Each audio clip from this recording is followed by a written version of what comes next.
Bonjour à tous, je me présente, je suis Amandine Mao, hypnothérapeute et coach de vie à Bordeaux. Je vous propose cette nouvelle vidéo pour parler de développement personnel autour des 4 saisons.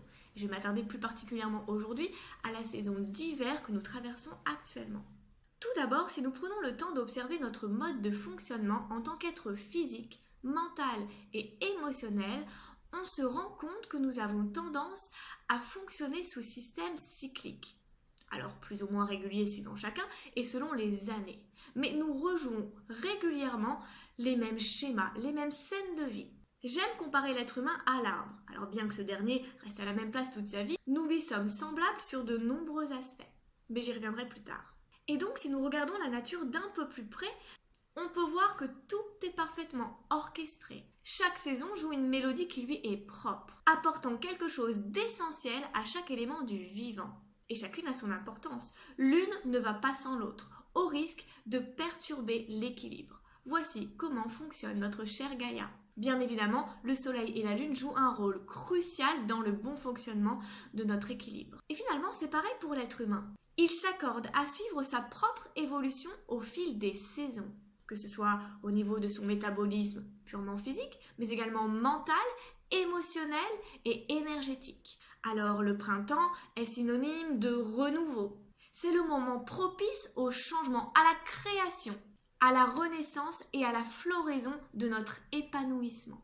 L'été est le moment de profiter de tout ce qui a été planté au printemps. C'est l'instant de récolter. L'énergie solaire est porteuse et consolide nos acquis. Quant à l'automne, vient le temps du bilan, de faire un grand tri, de se débarrasser de tout ce qui ne nous convient plus, que ce soit des programmations, des schémas mentaux, des peurs, mais également des états d'être, des manières de faire. C'est le moment de faire peau neuve, comme l'arbre qui laisse tomber ses feuilles. Bien évidemment, je vous proposerai des vidéos sur chacune de ces saisons par la suite. En ce qui concerne l'hiver, cette saison est considérée comme une petite mort. Oui, je sais, ça fait peur. Et pourtant, il n'en est rien. Imaginez la chrysalide d'une chenille. Elle paraît morte, vide. Pourtant, une réelle transmutation est en train de s'élaborer à l'intérieur. Ou nous pouvons reprendre l'exemple de notre arbre. Il a perdu toutes ses feuilles, il semble mort, éteint. L'énergie est amoindrie, du moins en surface. C'est également le moment d'hibernation pour certaines espèces d'animaux. Quant à nous, hommes et femmes, c'est l'instant d'une introspection plus profonde. L'automne a mis en lumière ce qu'il y avait à jeter, à changer. Il y a un vide qui peut apparaître et qui ne demande qu'à être comblé. Mais surtout, un processus de changement est en train de s'activer. Alors, à l'abri des regards, nous cherchons à nous fortifier, à changer, à évoluer. Bien sûr, le symbole de l'hiver reste la neige. Elle est vraiment représentative du calme, du silence et de cette sensation de temps figé. Alors pour nous Bordelais, l'hiver s'inscrit sous le signe de la pluie. Le temps est gris, l'eau se fait stagnante. Et dans les deux cas, pour beaucoup, on a cette sensation d'avancer à pas d'escargot. L'énergie est limitée.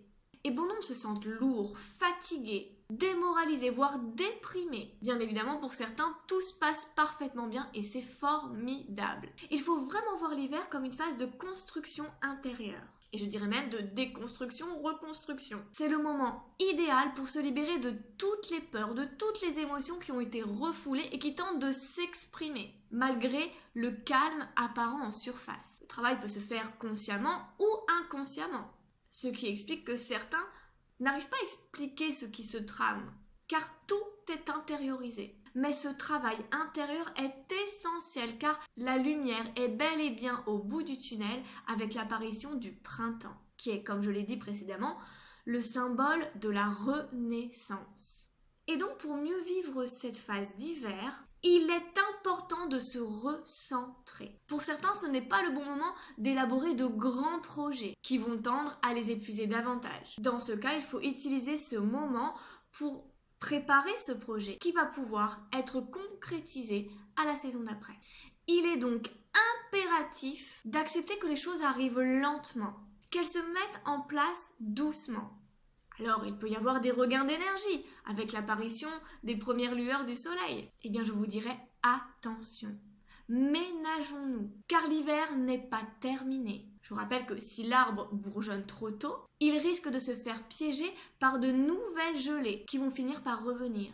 Il va tout simplement s'auto-saboter et il va devoir retourner dans une nouvelle phase de construction intérieure encore plus intense. Il faut prendre le temps, se laisser porter et lâcher prise. Oh oui, je sais que c'est difficile, mais je reviens à cette notion d'acceptation. Alors comment vivre au mieux cet hiver? Eh bien tout simplement en prenant du temps pour soi, en pratiquant le lâcher-prise, que ce soit par la pratique de l'hypnose, de la méditation, du yoga, de la sophrologie ou toute autre méthode, du moment que cela vous fait du bien. Il faut également avoir une alimentation variée, équilibrée, saine.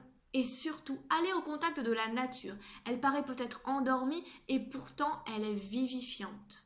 Et mon conseil ultime, c'est de vous écouter. Écoutez votre petite voix intérieure qui restera toujours votre meilleur guide. Plus vous serez à l'écoute de vous-même, plus vous vivrez de la meilleure manière qu'il soit pour vous. Voilà, cette vidéo touche à sa fin. J'espère qu'elle aura répondu à certaines interrogations ou tout simplement mettre des mots sur ce que vous pouvez ressentir actuellement. En tout cas, je vous dis à très bientôt. N'hésitez pas à partager, à commenter et bien sûr, je vous dis à très bientôt pour une nouvelle vidéo.